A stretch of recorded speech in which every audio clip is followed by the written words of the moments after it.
Dr. Bishnu Rai Chaudhary is an internationally acclaimed Indian medical nutritionist having a doctorate in diabetes from the Alliance International University, Zambia. He is currently Program Director at Lincoln University, Malaysia, HOD, R&D Department, Sant Hirdaram Medical College, Bhopal, Advisor to RICHS, licensed under Ministry of Science and Technology, Vietnam. Postgraduate in Diabetes Education from International Diabetes Federation, Belgium. Cardiovascular Life Support Instructor from American Heart Association, USA. Diploma in Echocardiography from Medical University of Vienna, Austria. Certificate Cochrane Protocol Development from Penang Medical College, Malaysia.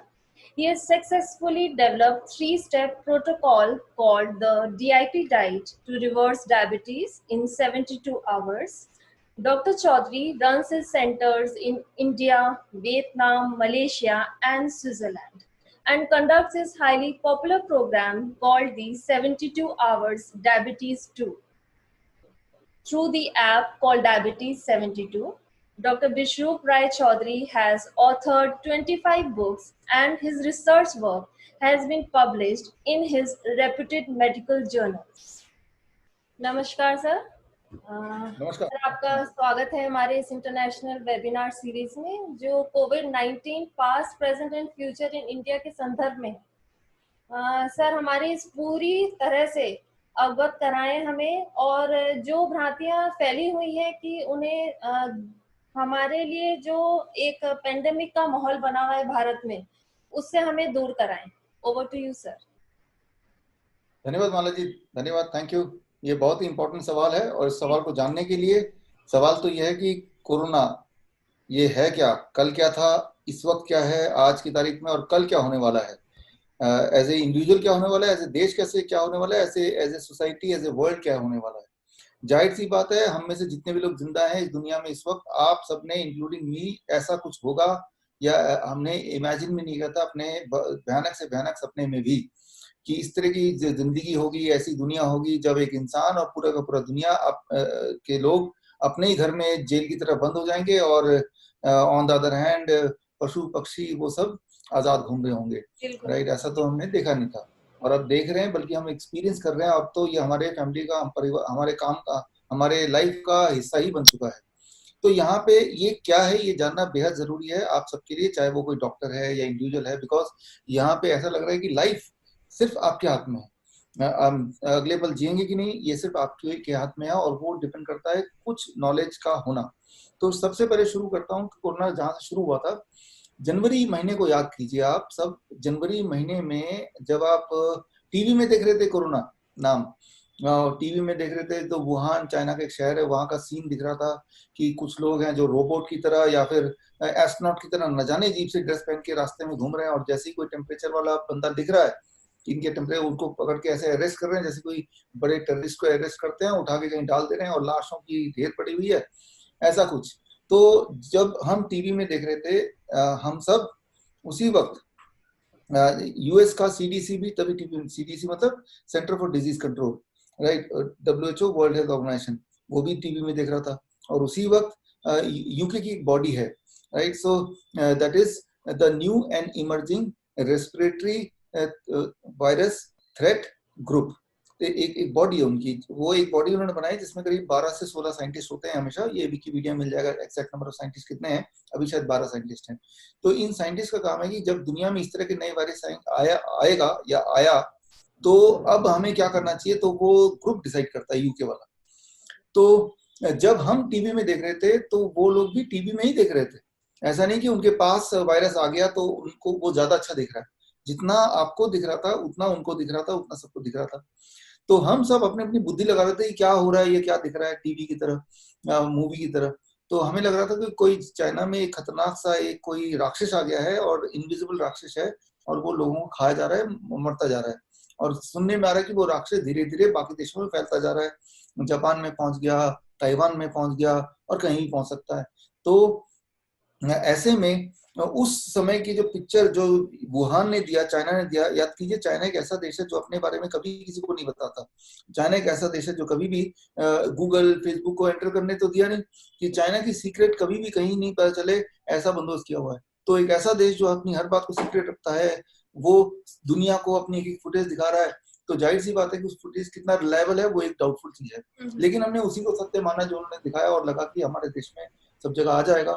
WHO ने ऐलान कर दिया, WHO बीड़ा उठाता है कि भाई health का डिसीजन हम लेंगे दुनिया भर के लिए, कम से कम 183 कंट्रीज जो कि उसके मेंबर्स हैं उनके लिए लेंगे। तो उन्होंने बोला कि एक राक्षस आ रहा है, और सीडीसी से भी राय ली, और यूके का जो बॉडी है 12 साइंटिस्ट उनसे भी राय ली। तो सबने मिलकर बोला कि बहुत बड़ा एक दानव कोई आएगा और सबको खा जाएगा, तो इसका एक ही तरीका है, कोई इलाज तो है नहीं, कोई हमारे पास औजार नहीं उसको मारने का, तो सब लोग अपने अपने दरवाजे बंद करो। दरवाजे से मतलब देश का दरवाजा क्या है, एयरपोर्ट, तो उसको बंद करो। फिर भी वो अंदर चला गया, तो अपने अपने घर बंद कर लो, जैसा कि जिसे हम लॉकडाउन के नाम से जानते हैं। तो ये बात हुई जनवरी फरवरी महीने की, जब ये सब चल रहा था। तो मैं पहली बात यहाँ पे बताना चाह रहा हूँ ऑडियंस को, कि जितना आप टीवी में देख रहे थे, आप समझिए उतना ही वो साइंटिस्ट भी देख रहे थे। अगर आपको लगता है कि it is much more excessive to दो साइंटिस्ट, ऐसा नहीं है। उतना, और जितना नया आपके लिए था उतना नया उनके लिए था। इसीलिए उनके जो डिसीजंस हैं कि वो कैसे हो सकता है, वो डिसीजंस का आधार था वो वीडियोस, और वही आधार आपका भी था। तो वो आधार के हिसाब से, लेकिन अब देखा गया है कि अब हम जून में हैं, तब ऐसा सोचा गया था कि 2 करोड़ से लेके 6 करोड़ लोग मर जाएंगे पूरी दुनिया में। आप ही बताइए, क्या 2 करोड़ लोग मर गए? क्या 20 लाख लोग मर गए? क्या ऐसा तो नहीं हुआ? क्या 6 करोड़ लोग मर गए? क्या ऐसा नहीं हुआ? लेकिन ऐसा अनुमान किया गया। एक वर्ड आपने बोला पेंडेमिक। पेंडेमिक का मतलब ये होता है कि एक पर्टिकुलर तरह से बीमारी से पूरे दुनिया में अलग अलग जगह पे जितने लोग आमतौर पे मरते हैं उससे करीब 30 गुना ज्यादा लोग अगर मरेंगे, 6 गुना से 30 गुना ज्यादा लोग मरेंगे, तो उसे पेंडेमिक का नाम दिया जाएगा।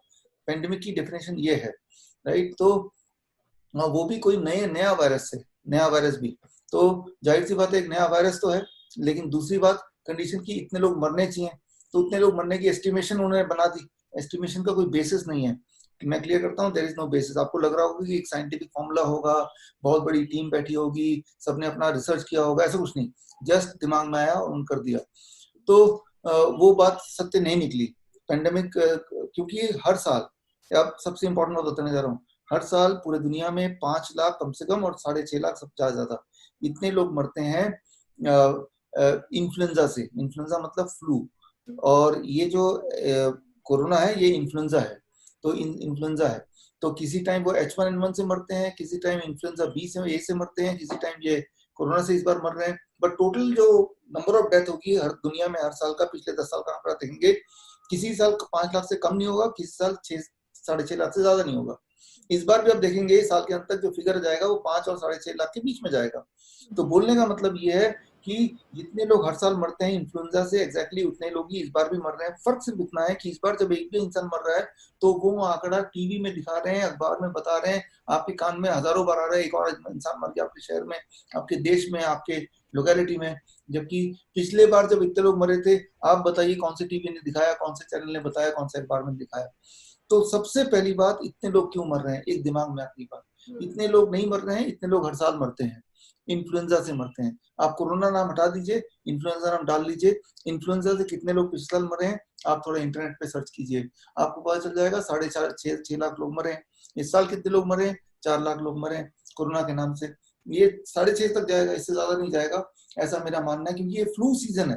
फ्लू सीजन में फ्लू से मरते हैं, उसके बाद मरना थोड़ा कम ही हो जाता है। तो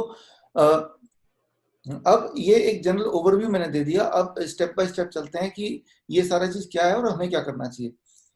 कोई भी वायरस या कोई भी बैक्टीरिया वायरस, उन चीजों को बोलिए जो चीजें इनविजिबल हैं लेकिन वो हमारे बॉडी में जाएंगी तो उनमें से कुछ हमें नुकसान भी कर सकती है।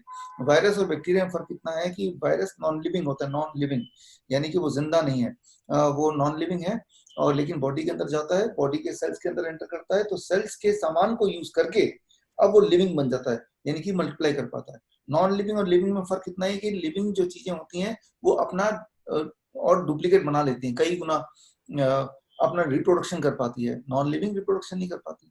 वायरस बाहर एटमॉस्फेयर में नॉन लिविंग है, रिप्रोडक्शन नहीं कर पाएगी। आपके बॉडी में जाएगा तो लिविंग बन जाएगा, रिप्रोडक्शन कर पाएगी, तो फैलती है। और इसलिए वो वायरल बोलते हैं ना, वायरल हो गया। तो वायरल बॉडी के अंदर होता है, वायरस बाहर नहीं वायरल हो सकता है, बाहर से आपके बॉडी में जाएगा अब फैलेगा, राइट।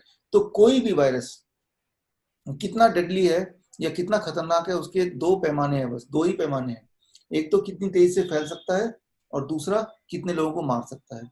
जैसे H1N1 आया था, या चिकनगुनिया है, डेंगू है, कॉमन कोल्ड है, चिकन पॉक्स है, ट्यूबरकुलोसिस है, पोलियो है, ये सारे वायरस बैक्टीरिया की है जो जिन्होंने इंसान को तंग किया। तो ये सब कितने खतरनाक है, ये डिपेंड करता है दो ही फैक्टर पे, कितने लोगों को मार सकता है और कितना ज्यादा तेजी से फैल सकता है। अच्छा, कॉमन कोल्ड जो है, जुकाम जिसे बोलते हैं, सर्दी जुकाम, ये मामूली सा है। आप में से कौन ऐसा जो बोल सकता है कि एक साल में एक बार भी ना नहीं हुआ हो? जब तक आप जिंदा हैं, हर साल एक बार जरूर कॉमन कोल्ड होगा ही होगा। छोटे बच्चों को साल में 3 बार होना ही होना है, होना ही होना है। ऐसा कोई छोटा बच्चा नहीं होगा जिसको साल में 3 या 4 बार कॉमन कोल्ड ना हो। कॉमन कोल्ड की जो फैलने की शक्ति है वो है 2, यानी कि मुझे कॉमन कोल्ड हो गया तो मैं 2 लोगों तक पहुंचा दूंगा ऑन एवरेज, राइट। तो और कोरोना वायरस की जो फैलने की शक्ति है वो है 2.2, यानी कि कॉमन कोल्ड के बराबर ही। ऐसा नहीं है कि एक को कोरोना हो गया तो वो जहां जहां छूता चला गया सबको कोरोना हो गया। अगर एक फंक्शन में 100 लोग हैं, 100 को हो गया, ऐसा बिल्कुल नहीं है। ऐसा दिखा रहे हैं टीवी में, लेकिन ऐसा साबित नहीं कर पाए। इसीलिए ऑफिशियली एक कोरोना वायरस का जो फैलने की शक्ति, जिसे इंग्लिश में बोलते हैं R0 ट्रांसमिशन रेट, वो 2.2 है।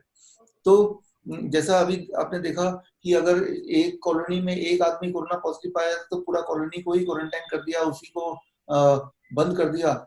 ये आधार कुछ नहीं है, इसका बेसिस कुछ नहीं है, ये बस डराने का एक तरीका है। और डरा क्यों रहे हैं, वो पॉलिटिकल क्या के कारण है उस पर नहीं जाते, किसी और टाइम जाएंगे। लेकिन ये डराने का एक कार्यक्रम। लेकिन अदरवाइज मेरे बहुत सारे पेशेंट, अभी तक हमने 100 से अधिक पेशेंट, कोरोना पेशेंट को अब तक ठीक किए हैं, अलग अलग देशों के, भारत के भी। तो जब किसी को कोरोना होता है, जैसे कतर की बात करूं, कतर दुनिया का सबसे अमीर देश है, जो कुछ ही दिनों में बड़े बड़े हॉस्पिटल तैयार कर सकती है, पैसे की कमी नहीं है। लेकिन वहां भी किसी को कोरोना हो जाता है तो उसको एक अलग कमरा दे दिया, टॉयलेट है, बस इतना ही। और बाकी दूसरे कमरे में लोग रह रहे हैं, बातचीत भी कर रहे हैं, खाना भी पहुंचा रहे हैं। ऐसा नहीं कि वो आइसोलेशन कर दिया, पीपी किट लगा लिया, ऐसा नहीं है, राइट। और उसके वीडियो मेरे पास है, क्योंकि मेरे पेशेंट्स हैं वहाँ। तो मैं ये बोलना चाह रहा हूँ कि फैलने की शक्ति जो है कोरोना की अनयूजुअली ज्यादा नहीं है। ट्यूबरकुलोसिस की फैलने की शक्ति है 10, कोरोना की फैलने की शक्ति 2.2। यानी कि मुझे ट्यूबरकुलोसिस हो जाएगा तो मैं 10 लोगों को फैला दूंगा। इस वक्त भारत में 15 लाख लोग ट्यूबरकुलोसिस के पेशेंट हैं।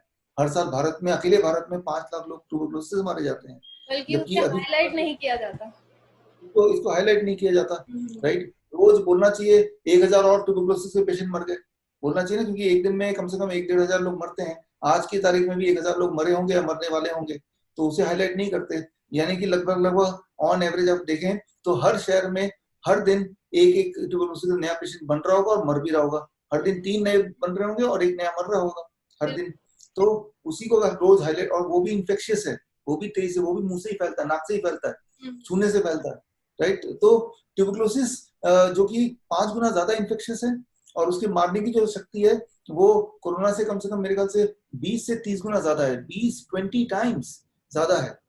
तो ट्यूबरकुलोसिस इतना इंफेक्शियस और इतना डेडली होने के बाद भी उससे हमें और आपको, अधिकतर लोगों को ट्यूबरकुलोसिस नहीं हुआ, क्योंकि हमारी इम्यून सिस्टम स्ट्रॉन्ग है।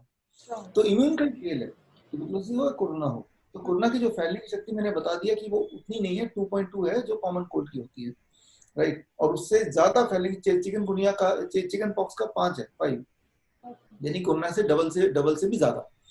तो बोलने का मतलब ये है कि अगर हम सोचें कि किसी को हो गया पड़ोस में तो मुझे भी हो जाएगा, तो ऐसा नहीं है। जैसे किसी को जुकाम हो गया तो मुझे भी हो जाएगा, हो भी सकता है, नहीं भी हो सकता है, और हो भी गया तो हम ठीक हो जाते हैं। तो ये हो गया फैलने की शक्ति। अब होती है मारने की शक्ति। कोरोना वायरस का जो मारने की शक्ति है, ऑफिशियल फिगर उसका है 0.1%। 0.1% का मतलब 1000 लोगों को कोरोना अगर हो जाएगा उसमें से एक मरेगा, 999 लोग बिना कुछ किए अपने आप ही ठीक हो जाएंगे। जाहिर सी बात है, अभी भी जो ठीक हो रहे हैं अपने आप ही ठीक हो रहे हैं, बिकॉज कोई दवा तो है नहीं इसकी। दवा उल्टा नेगेटिव इफेक्ट करती है, उसके बारे में मैं आऊंगा। तो फ्लू, H1N1 है, फ्लू है, इन्फ्लुएंजा है, इन सब का जो मारने की शक्ति है 0.1%। तो यानी कि कोरोना की मारने की शक्ति उतनी है जितनी H1N1 की थी, जितनी इन्फ्लुएंजा की है, जितनी फ्लू की है। जिंदगी में हर साल हमें फ्लू होता है, ऐसा कोई भी नहीं जिसको साल में एक बार फ्लू नहीं होता हो। याद कीजिए, पिछले साल भी हुआ होगा, 3-4 दिन बुखार रहा होगा, चला गया होगा। जीवन में आपने 50 बार फ्लू का सामना किया, तभी आप जिंदा हैं, इसका मतलब हमारी बॉडी की इम्यूनिटी स्ट्रांग है। और तो ये भी एक फ्लू है, इसकी मारने की शक्ति किसी और फ्लू से ज्यादा नहीं पाई गई। तो ना तो इसकी मारने की शक्ति किसी और फ्लू से ज्यादा है, ना इसकी फैलने की शक्ति जुकाम से ज्यादा है। तो ये ताकतवर कैसे हुआ? तो ये ताकतवर बिल्कुल भी नहीं है, किसी भी रूप में नहीं है। और मैंने तो अपने पेशेंट्स में ये देखा कि ताकतवर नहीं है, ऑफिशियल फिगर भी यही कहते हैं, साइंस भी यही कहता है, साइंस भी ये कहता है। अगर कोई बोलता है आपके आसपास कि भाई इसको कोरोना हो गया तो इस पूरे शहर को क्वारंटाइन कर दो या कॉलोनी को क्वारंटाइन कर दो, आप उनसे पूछिए आधार बताइए, बेसिस बताइए, बेसिस कुछ नहीं है, साइंटिफिक लिटरेचर कुछ नहीं है उनके पास।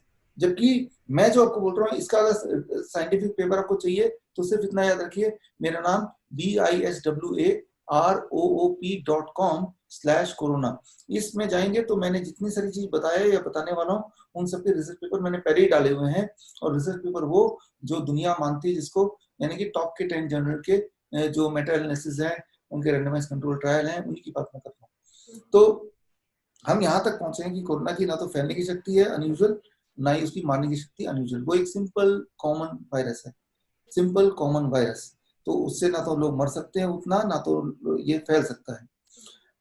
इसके अलावा जो भी कुछ आप देख रहे हैं वो एक ड्रामा का हिस्सा हो सकता है, वो एक डर का व्यापार बनाने का हिस्सा हो सकता है, वो एक षड्यंत्र हो सकता है, ताकि आने वाले दिनों में जब एक कोई वैक्सीन आ जाएगा इसके नाम का, तो वैक्सीन लगाते वक्त रेजिस्टेंस ना हो, डरा के इंसान से कुछ भी कराया जा सकता है। तो फटाफट वैक्सीन लगाने के लिए सब लोग लाइन में खड़े हो जाएं, चाहे उसके लिए एक इंसान जिसके पास पैसे नहीं खाने को, लेकिन वैक्सीन जरूर लगाएगा पैसा उधार लेके भी, ऐसा माहौल क्रिएट कर रहे हैं जैसा कि माहौल पोलियो वायरस के लिए है, पोलियो वैक्सीन के लिए, उस तरह का माहौल क्रिएट करने की कोशिश है। और जब तक वो माहौल वैक्सीन नहीं आता है तब तक ये माहौल चलता रहेगा। तो अब वैक्सीन कब आएगा? एक इंपॉर्टेंट बात बता दूंगा और फिर मैं सोल्यूशन पे जाऊंगा कि corona virus is RNA respiratory influenza virus, RNA respiratory influenza virus. कोई भी वायरस में ये तीनों कैरेक्टरिस्टिक है तो उसका वैक्सीन नहीं बन सकता। क्यों नहीं बन सकता? क्योंकि ये जल्दी म्यूटेट करता है। अभी तक ऑफिशियल फिगर है 14 बार म्यूटेट कर चुका, 14 टाइम। अच्छा, म्यूटेट क्या होता है ये समझ लीजिए। मान लो एक एक एक जंगली सुअर आपकी तरफ आ रहा है मारने के लिए आपको, तब आप उसको मारने के लिए और एक हथियार से एम करते हैं, बंदूक से। जब तक वो आपके पास आता है बंदूक से एम करते हैं मारने के लिए, तब तक वो सुअर म्यूटेट हो जाता है, मच्छर बन जाता है। म्यूटेट मतलब ट्रांसफॉर्म होना किसी फॉर्म में। अब मच्छर को मारने के लिए वो बंदूक थोड़ी ना काम आएगी, क्योंकि वो तो एक और जीव जंतु बन गया, कोई और बन गया। मच्छर को मारना है तो इलेक्ट्रिक रैकेट से मारे, हाँ, अपना पूरा स्ट्रक्चर बदल दे रहा है। अब वो मच्छर को मारने के लिए रैकेट से अब एम कर रहे हैं क्योंकि वो आपका दुश्मन है, तब तक वो हाथी बन गया। अब जिस औजार से, जिस हथियार से आप मच्छर को मारेंगे, उसी हथियार से हाथी तो नहीं मारेंगे। तो मैं ये बोलना चाह रहा हूँ, वैक्सीन भी एक हथियार है जिससे हम कोरोना वायरस को मारने की कोशिश कर रहे हैं। लेकिन कोरोना वायरस जो वुहान से चला था और जब भारत में जब पहुंचा, ये और वो दोनों अलग अलग कोरोना वायरस है, दो both are not the same one, right. और अभी जो वायरस वैक्सीन बन रहा है हो सकता है वुहान के सैंपल को ध्यान रखते हुए तब बना रहे होंगे, लेकिन जब तक ये बन के आएगा तब तक अभी जो वायरस है ये भी चेंज होकर म्यूटेट होके कुछ और बन चुका होगा। तो क्योंकि ये आरएनए रेस्पिरेटरी वायरस है जिसकी कैरेक्टरिस्टिक है हर थोड़े थोड़े दिन में म्यूटेट होना, तो जो चीज अपनी चीजों को म्यूटेट करती रहती है उनके वैक्सीन नहीं हुआ करते। बताइए HIV, ये नाम किसने नहीं सुना? 1984 से ये नाम चला आ रहा है HIV, और 36 ईयर हो गए। तो HIV का क्यों वैक्सीन नहीं है? क्योंकि वो म्यूटेट होता रहता है। तो आपको समझ आ गई बात कि इसकी वैक्सीन हो नहीं सकती। लेकिन एक वैक्सीन कोई ले आएगा, क्योंकि वैक्सीन के अंदर क्या है किसी को नहीं पता, और आपके बॉडी में लगा भी देगा।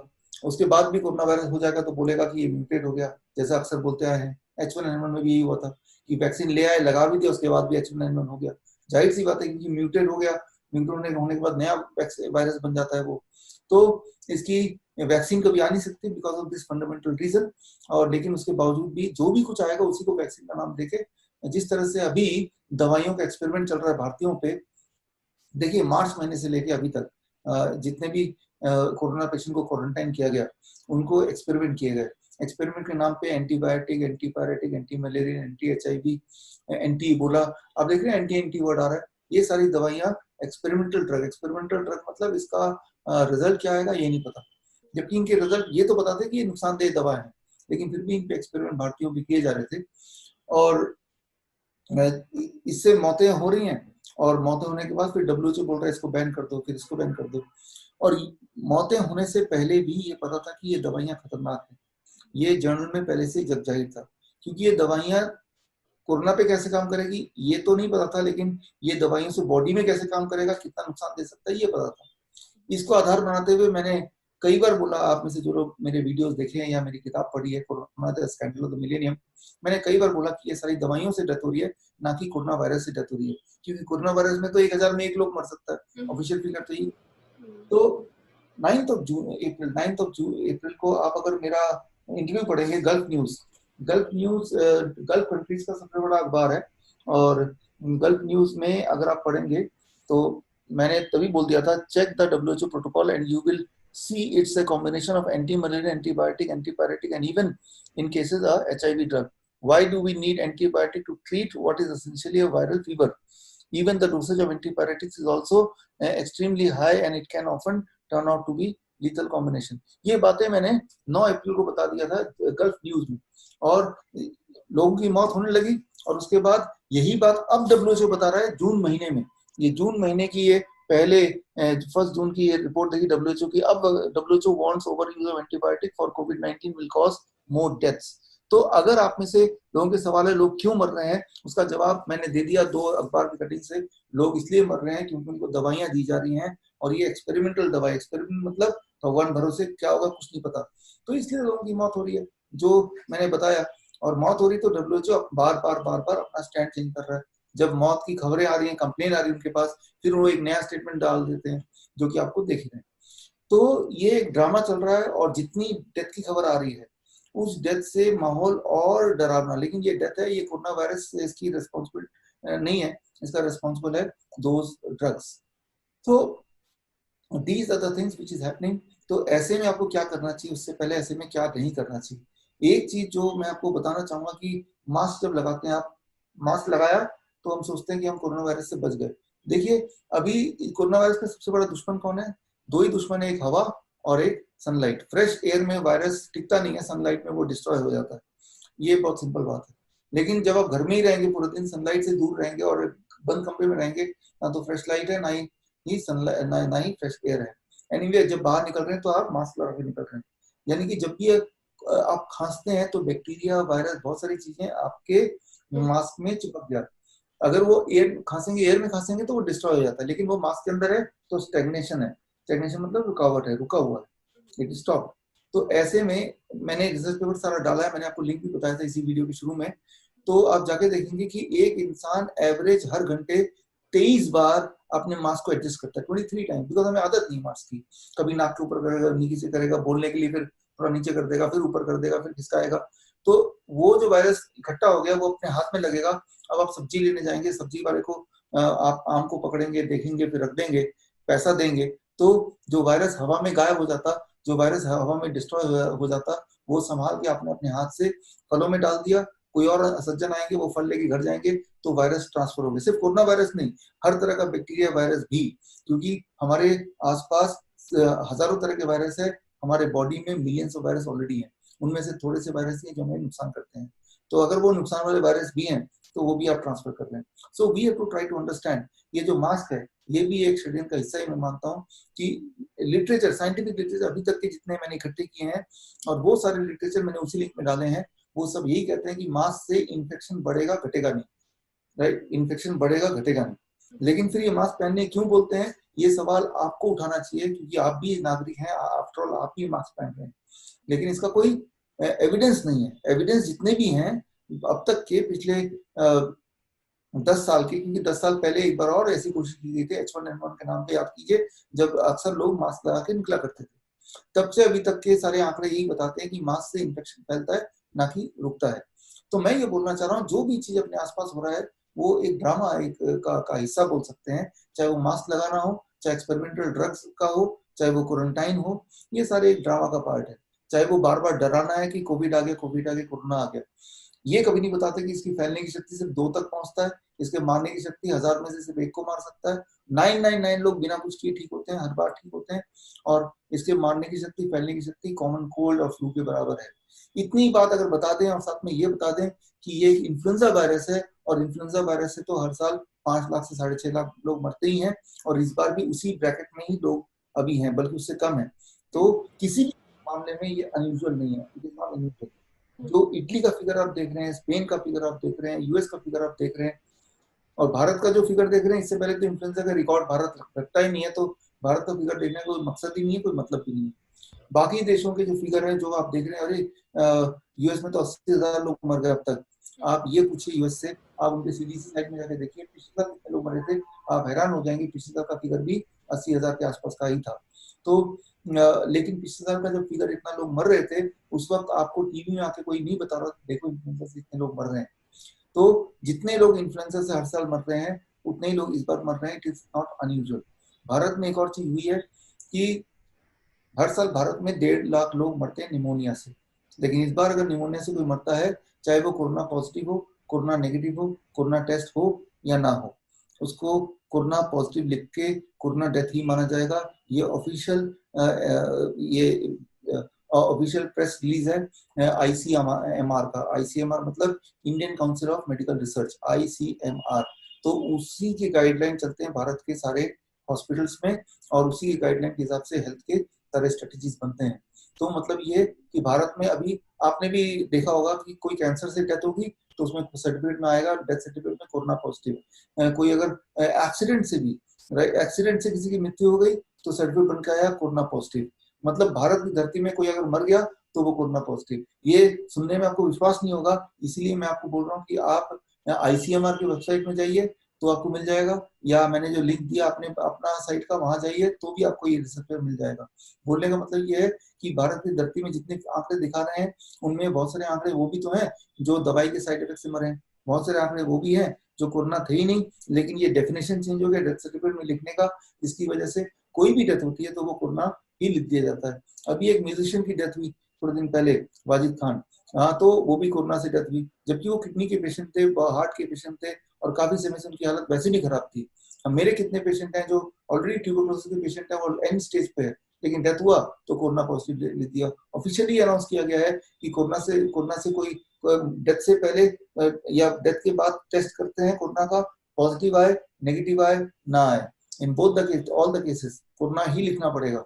ठीक है ना। तो ये बातें आपको विश्वास तब तक नहीं आएगी जब तक ये एक्चुअली आप आईसीएमआर की साइट में जाके नहीं पढ़ लेंगे। तो आप प्लीज इस वीडियो देखने के बाद पढ़िए और अपनी आंखें खोलिए, तो आपको ये जवाब मिल जाएगा कि इतने डेथ क्यों है। पहली बात तो इतने डेथ हो नहीं रहे हैं, राइट। इतने डेथ तभी तभी माना जाएगा जब इन्फ्लुएंजा से पिछले साल का आंकड़ा क्या था उससे कंपेयर करें। लेकिन फिलहाल जो भी डेथ का फिगर आपको दिखाया जा रहा है उसमें ये सारे लोग भी शामिल हैं जो एक्चुअली किसी और कारण से मरे हैं, राइट। इटली में भी ऐसे ही मैंने देखा, जब मैंने तफ्तीश की, उनके इटली का जो साइट है हेल्थ का, उसका नाम है नेशनल हेल्थ इंस्टीट्यूट।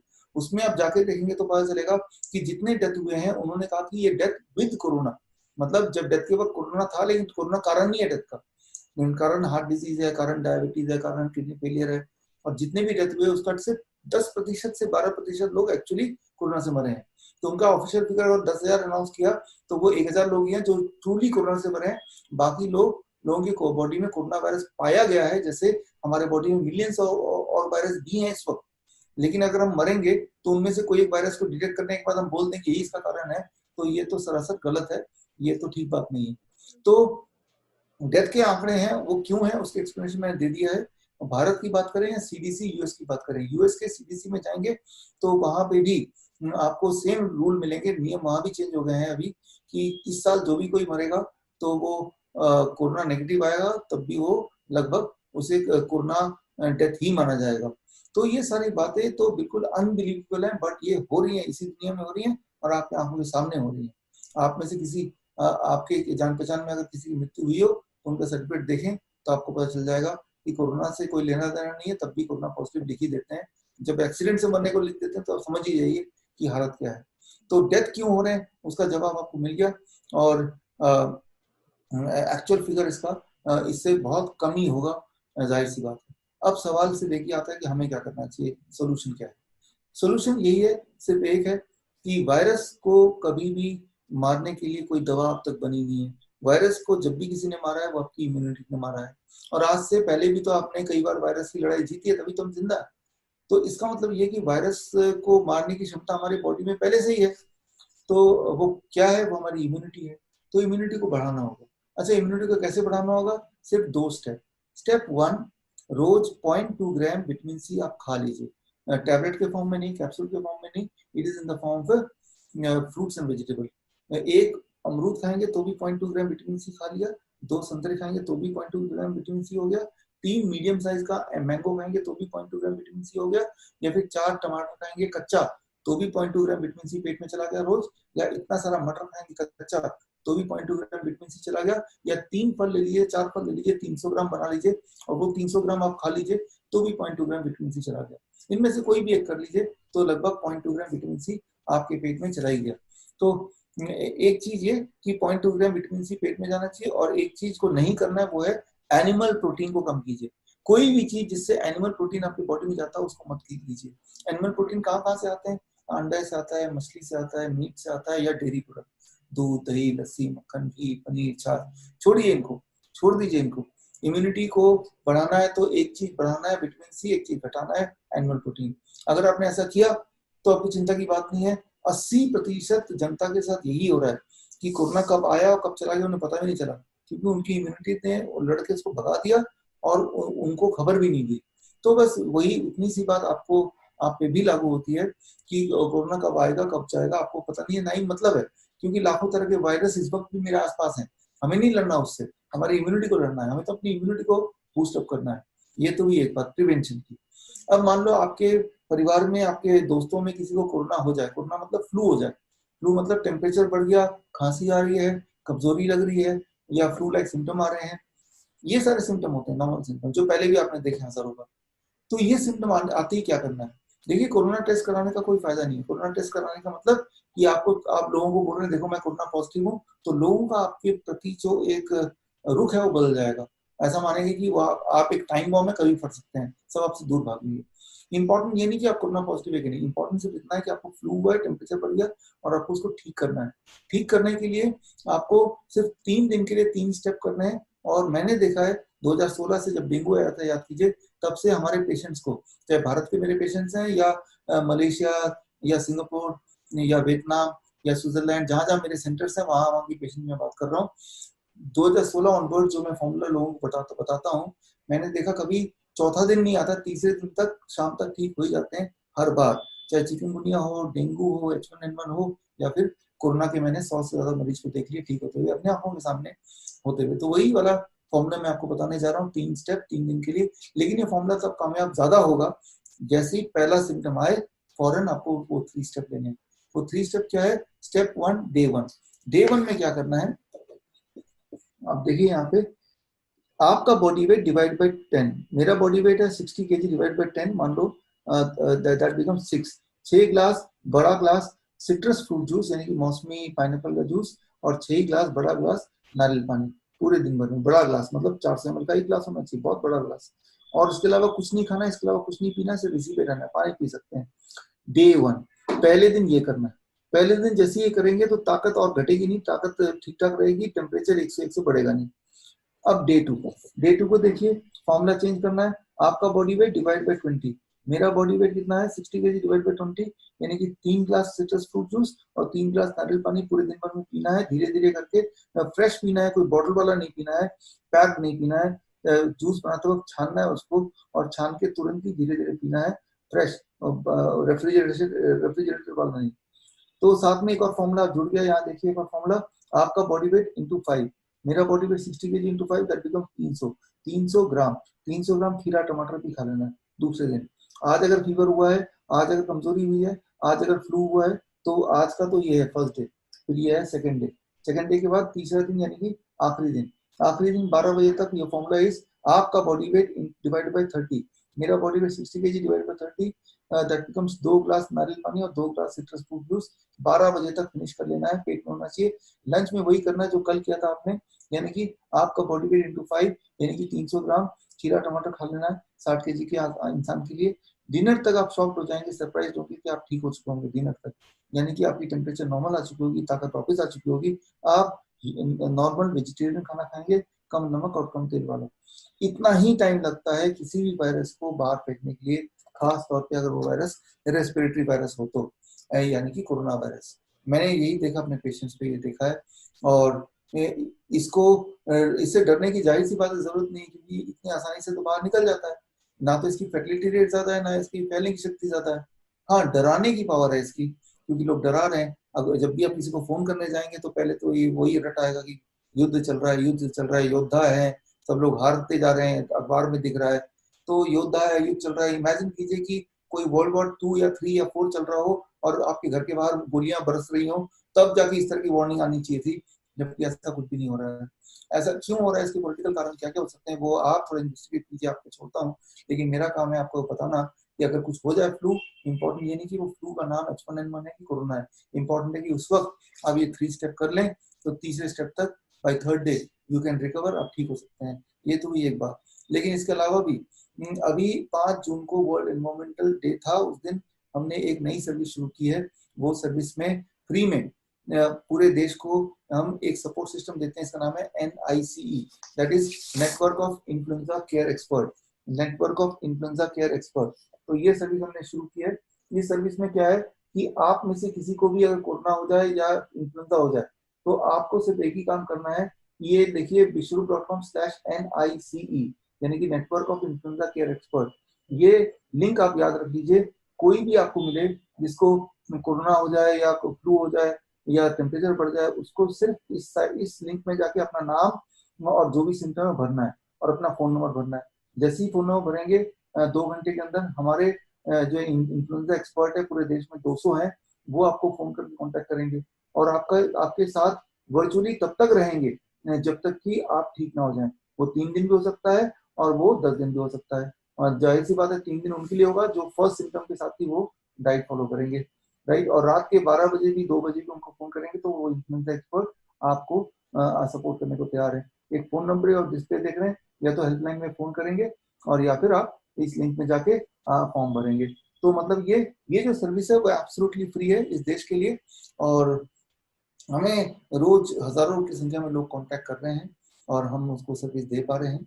और मतलब डरने की कोई बात नहीं है, मैं आपके साथ हूँ। जैसे ही फर्स्ट सिम्टम आता है, अब आपको पता चल गया, या तो वो डाइट कीजिए, लेकिन आपको कॉन्फिडेंस नहीं आ रहा अपने ऊपर कि कर पाएंगे कि नहीं, कोई कॉम्प्लिकेशन होगी तो क्या हो गया, क्या होगा, टेम्परेचर बढ़ गया तो क्या होगा, ब्रीदिंग प्रॉब्लम होगी तो क्या होगी।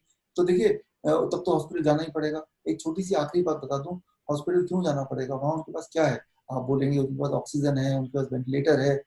देखिए यही बातों को वो शोकेस करते हैं कि हमारे पास वेंटिलेटर है, तो वेंटिलेटर ना हो के ऐसा लगता है कोई भगवान है। जबकि वेंटिलेटर क्या होता है वो एक बार मैं आपको दिखा दूं, 1 मिनट और लूंगा आपका। ये देखिए, इसे कहते हैं वेंटिलेटर। ये एक मौत का सामान है।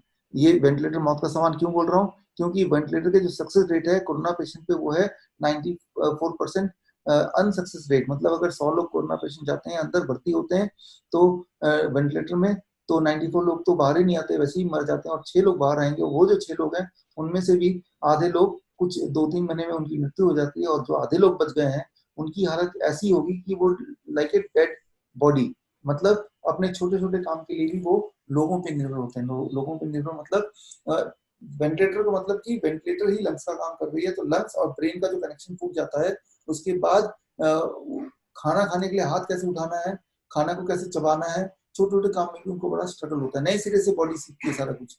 तो यानी कि वो एक लिविंग डेड बॉडी बन जाता है। तो ये है वेंटिलेटर की असलियत।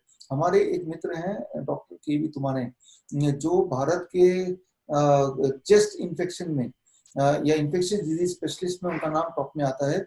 32 ईयर के एक्सपीरियंस के बाद नागपुर म्यूनिसिपल कॉर्पोरेशन से उन्होंने अभी भी रिटायरमेंट ली है। उनसे मैंने पूछा कि वेंटिलेटर की जरूरत, क्योंकि वो चेस्ट वो आईसीयू में ही उनका होता है उनका, तो उन्होंने बोला कि उनके जीवन काल में आज तक उन्होंने एक भी वेंटिलेटर पेशेंट को वेंटिलेटर से बाहर जिंदा आते हुए नहीं देखा है, एक को भी नहीं देखा उन्होंने। ये उनका है। मैं तो फिर भी बोल रहा हूँ कि 6 लोग बाहर आ जाते हैं, लेकिन वो बोल रहे हैं एक भी नहीं आता। तो वो मौत का एक समान है, उससे कोई बाहर आता है या आने के बाद वो जिंदा रहता है ठीक से, ऐसा नहीं है। तो उस और उसी के वो लाखों रुपए लेते हैं ये दिखा के कि भाई हमारे पास कुछ अजीब सा कुछ है। तो क्या करना है, किसी को ब्रीदिंग डिफिकल्टी होती है तो 1970 से लेके अभी कुछ साल पहले तक जब वेंटिलेटर नहीं था उतना प्रेवलेंट, तो एक मेथड यूज करते थे मॉडर्न साइंस में, उसका नाम है प्रोन वेंटिलेशन। प्रोन वेंटिलेशन, तो प्रोन वेंटिलेशन एक वेंटिलेशन का तरीका है जो 5 मिनट के अंदर इंसान की ब्रीदिंग कैपेसिटी 20% बढ़ा देता है। 5 से 10 मिनट में 20% बढ़ा देता है। तो वो प्रोन वेंटिलेशन का जो टेक्निक है वो बड़ा सिंपल है, मैं आपको 1 मिनट में बताऊंगा। बाकी हमारे जो इन्फ्लुएंजा एक्सपर्ट है वो आपको व्हाट्सएप में वीडियो कॉन्फ्रेंसिंग के माध्यम से सिखाते हैं पेशेंट को, अगर ब्रीदिंग डिफिकल्टी आती है और कुछ देर में भी ब्रीदिंग डिफिकल्टी चली जाती है, राइट। तो वो क्या है थोड़ा सा बता दूं मैं आपको। देखिए जब आप सोते हैं तो चेहरा ऊपर करके सोते हैं, तो जब ऊपर करके सोते हैं आप फेस, राइट, वो नॉर्मल सोने का तरीका है जिसमें हार्ट ऊपर होता है, राइट, और हार्ट का दबाव लंग्स पे पड़ता है। इसके उल्टा जब सोते हैं इसे कहते हैं प्रोन पोजिशन, जिसे कहते हैं प्रोन वेंटिलेशन। इसमें हार्ट नीचे है और लंग्स फैल जाता है 20% और ज्यादा। इसमें इंसान की जो ऑक्सीजन कैपेसिटी वो 20% बढ़ जाती है। बस इतनी जरूरत होती है कि मौत और लाइफ के बीच में जो फासला बस इतना ही होता है, राइट, इससे ज्यादा नहीं होता। तो लेकिन इसको एग्जैक्टली कैसे करना है, कितनी देर करना है, वो बहुत छोटी छोटी बातें हैं जो इस वीडियो में बताना थोड़ा मुश्किल होगा। लेकिन बोलने का मतलब ये है कि अगर किसी को ब्रीदिंग डिफिकल्टी होती है या किसी का टेम्परेचर अनयूजुअली बढ़ जाता है तो इन सब का सोल्यूशन, होम सोल्यूशन आपके पास ही है। और उसके लिए मैंने जो लिंक बताया, जो नंबर बताया, उसके माध्यम से आप हमारे इन्फ्लुएंजा एक्सपर्ट से जुड़ जाएंगे। वो आपके साथ तब तक रहेंगे जब तक कि आप इस कोरोना के जाल से या इन्फ्लुएंजा के जाल से बाहर ना आ जाए, इस बीमारी से बाहर ना आ जाए, जो कि 3 दिन 4 दिन में इंसान अक्सर आ ही जाता है। तो अब आपके हाथ में ताकत है, सोल्यूशन है, पावर है, नॉलेज है जो मैंने दिया। और इसके अलावा और डिटेल में अगर आपको जानना है तो मैंने आपको लिंक बताया विश्वरूप.com/कोरोना। तो उसमें रिसर्च पेपर है, मेरे वीडियोज हैं, और कोरोना पे किताब है, corona the scandal of the millennium, या जो लिंक मैंने दिया ये लिंक भी वहां मिल जाएगा। तो मतलब कोरोना से लड़ने के लिए या इन्फ्लुएंजा से लड़ने के लिए, उसको अंडरस्टैंड करने के लिए, अपने आप को इक्विप करने के लिए जो भी सच्ची बातें हैं वो सारी चीजें एक ही जगह आपको मिल जाएंगी। उसके बाद ना तो कोई सवाल रहेगा, ना ही कोरोना का डर रहेगा आपके दिमाग में, ये पक्का बता सकता हूँ, राइट। अभी की बात है, कल की बात है, मैं क्वारंटाइन सेंटर में गया था, तो मैं पेशेंट से मिलता रहता हूँ और कोरोना के पेशेंट से मिलता रहता हूँ। और जब मैं मिलता हूँ तो इसी तरह से मिलता हूँ जैसे आपसे बात कर रहा हूँ। और मैंने देखा, देखिए मुझे कोरोना तो नहीं हुआ क्योंकि मैं जानता हूँ इसकी फैलने की शक्ति उतनी है नहीं जितनी दिखा रहे हैं। जैसे ट्यूबरक्लोसिस के आप डिपार्टमेंट चले जाइए हॉस्पिटल में, वहां पे कोई मास्क नहीं लगाता, कोई पीपीई किट नहीं पहनता, जबकि वो तो ज्यादा इन्फेक्शियस है। तो इसमें अचानक पीपीई किट क्यों आ गया? ये सब कुछ डराने के लिए तो ठीक लगता है, कोई भूत की तरह पीपीई किट लगा के आ रहा है, डरावना लगता है, तो लगता है पता नहीं क्या है, क्योंकि असली में इसके अंदर कोई जान नहीं है, ये मैं बता दूं। और मेरी जितनी बातें मैंने बताई उसको साबित करने के लिए जो रिसर्च पेपर है वो भी लिंक आपको पता है। और इसी के साथ, इस उम्मीद के साथ कि ये वीडियो आप तक पहुंचेगा और आप ज्यादा लोगों तक पहुंचाएंगे ये नॉलेज, ताकि लोगों के दिमाग से कोरोना का डर हटे और लोगों की जिंदगी से कोरोना का भय हमेशा के लिए। कोरोना ही नहीं, देखिए कुछ समय पहले H1N1 आया था, आज कोरोना आया है, कल को हंटा वायरस भी आएगा। ये तमाशा, ये खेल चलता ही रहेगा। तो यहाँ जरूरी है कि आपको ही अपनी नॉलेज को अपग्रेड कराना है, ताकि इस तरह के जंजाल से, इस तरह के प्रोपेगेंडा से आपको असर ना हो, आप कूल रहें। तो इसी उम्मीद के साथ कि आप कूल रहेंगे, इसी उम्मीद के साथ कि हम दोबारा कभी ना कभी किसी न किसी मीडियम से मिलते रहेंगे। और आपने मौका दिया मुझे लोगों तक पहुंचाने का महाराज जी, उसके लिए आपका भी धन्यवाद। धन्यवाद, थैंक यू।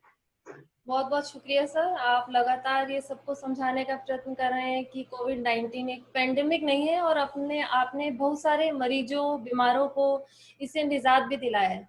हम आपकी इस सच के साथ हैं और मानते हैं कि आप अपने उन सभी सवालों का जो हम लोगों को चाहिए इस परेशानी से दूर होने के लिए, उससे ईमानदारी से अवगत कराया, और उपयुक्त साक्ष्य और सबूतों के साथ आपने जो एक अपनी किताब ऑनलाइन ई भी पब्लिश करी है उसको सभी लोग पढ़े।